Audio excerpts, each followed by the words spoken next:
Now that we covered geometric relations, which includes automatic relations and manually adding relations, along with smart dimensions, it's appropriate to talk about numeric sketch input.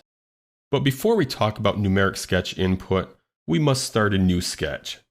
So I'm going to select the sketch icon and then select the front plane.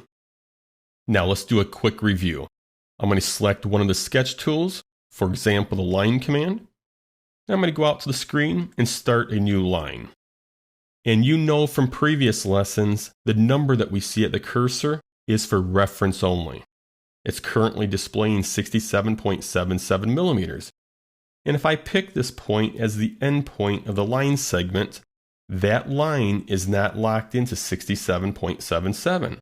I must smart dimension it and then apply the correct dimension, let's say 75 millimeters, to lock that line down at 75. So from earlier lessons, you know we first create the sketch, allow the software to apply the automatic relations, and then, if necessary, add the manual relations, and then the smart dimensions. We do have a method in SolidWorks where you can build your sketch and apply the smart dimensions at the same time. And that's called numeric sketch input. So how do we do that? Well, first of all, before we go into a sketch tool, we're going to right mouse click in the screen area.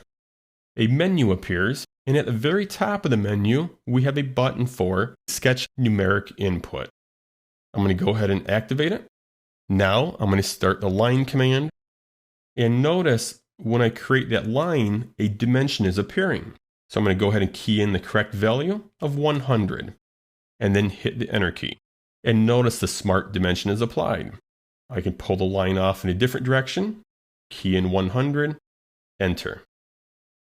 Now notice if I don't key in a value, I still receive a smart dimension. Now there will be times where you don't want a smart dimension applied, especially if you're not going to key in a value. We do have a method in SolidWorks where a smart dimension is only applied when you key in a value. So how do you set that option up? Well, you must go into the Options dialog box, go to System Options, and then under Sketch, notice we have Enable On-Screen Numeric Input on Entity Creation. We activated that when we right mouse clicked in the screen area and selected on the Numeric Sketch Input button. Now, if you only want dimensions to be created when a value is entered, that would be the checkbox right below it.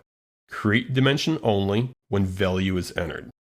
So I'm going to go ahead and select it, and then OK out of this dialog box. Now when I go into the line command, notice I still have my smart dimension. I can key in a value of 80, enter, the dimension's applied. However, if I simply pull the line off in a direction and don't key in a value, a smart dimension is not added. So in closing, building sketches and applying the smart dimensions at the same time is a very efficient way to create your sketches. And that's called numeric sketch input.